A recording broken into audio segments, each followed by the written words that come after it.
He didn't tell his own daughters first. He told Kaleb Cooper and Charlie Ireland standing in a wheat field mid-harvest. Why are you going away? Fuck. Yeah. I've got cancer. No. Yep.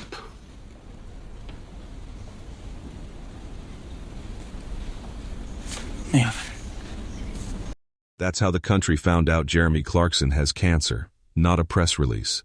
A camera that happened to be rolling, because it always is, on the one farm in Britain that never stops filming. And here's the detail almost nobody has joined up yet. 3 years earlier, on that same farm, Gerald Cooper, 74 years old, fought the exact same disease, same organ. He beat it. Everyone moved on. Then in 2026, the boss got the same diagnosis. One farm, 2 men, the same disease, 3 years apart. That's the hook. That's what got you to click. But that's not why Britain's farmers keep watching this show. They were watching long before the diagnosis, and they'll keep watching long after it's resolved. The real reason starts 4 years earlier, in a disused barn, with a council that tried to shut the whole thing down before most of Britain had even heard of diddly squat. In 2020, Clarkson turned that barn into a farm shop. Within weeks, the queues were blocking the road outside the village.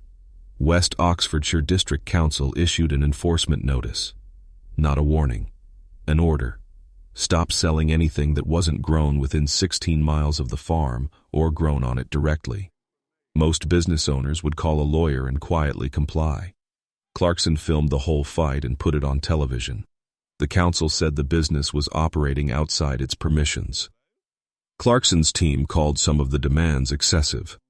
The dispute got so heated that the council later confirmed police were called in after death threats were made against people opposed to the farm's expansion. Over a farm shop selling cheese and honey. Think about that for a second. A farm shop. Death threats. That's not a business story anymore. That's a fandom. The council refused his restaurant plans. Refused them again. Clarkson found what the Sun called a loophole, reopened in a different barn, and dared them to enforce it a second time. He lost some fights. A restaurant conversion was rejected outright. He was ordered to restore land to its original state within 6 weeks. But here's the part that changes everything, and it's the part every competing video on this topic skips completely. That 16-mile sourcing rule, the one the council imposed to limit him, didn't kill the farm shop. It became the entire brand. Every jar, every bottle, every loaf on that shelf now had a built-in story, grown within 16 miles, by a neighbor whose name you could actually learn. The restriction meant for damage turned into the exact reason people drove 2 hours to visit a shop selling honey. The council thought they were shutting down a nuisance.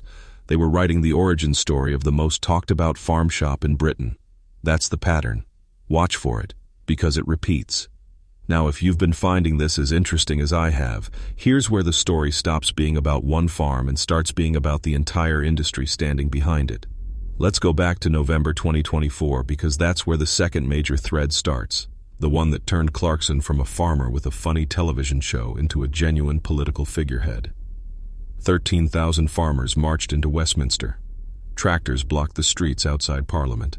The government had just announced a new inheritance tax on farms worth over £1 million, and the National Farmers Union called it disastrous. Clarkson stood in the rain with them. A BBC reporter asked him on camera if this was really about protecting his own farm. He shot back 2 words. Classic BBC. That clip alone did more for the farming lobby than a decade of press releases. But here's where it gets interesting, and where most coverage of this story completely misses the point. The government did eventually move. The threshold was raised from £1 million to £2.5 million after sustained pressure. Clarkson wrote afterward that half the farmers who would have been caught under the old rule would still be caught under the new one. He wasn't celebrating. He was still fighting. And that's the detail that changes everything about why farmers trust him. He didn't take the win and go quiet. He kept pushing after the cameras could have stopped rolling. Stop. Because what happens next is the part that turns this from a farming story into something much bigger.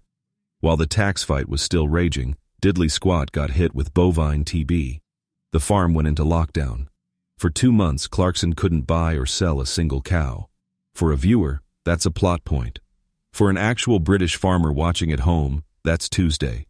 That's the exact same nightmare sitting in their own inbox, except nobody's filming their version of it. That's the real reason this show has become required viewing in farming households. It's not entertainment.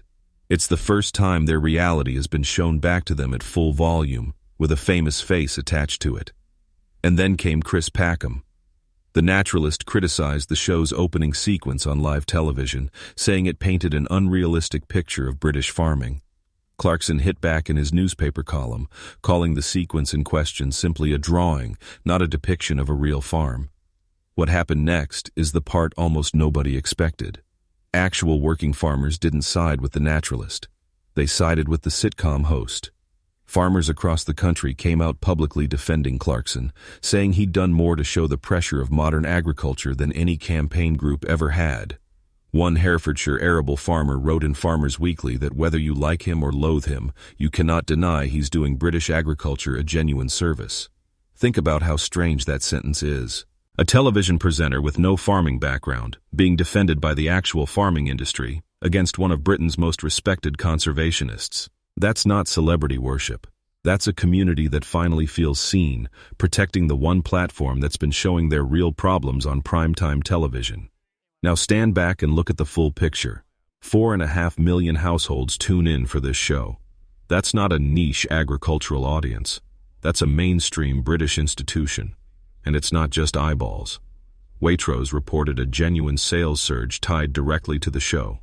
British sirloin steak, Jersey Royal potatoes, red Leicester cheese, all climbing sharply the week a new season dropped. A farm-to-fork movement, built entirely off the back of one man's Amazon show, is now visibly moving supermarket shelves. That is not a farming documentary anymore. That's a farming documentary that accidentally became a marketing engine for an entire industry that couldn't afford one of its own. Here's the quietly brutal truth underneath all of it. Clarkson didn't set out to become the voice of British farming. He set out to avoid paying inheritance tax and shoot a few pheasants in peace.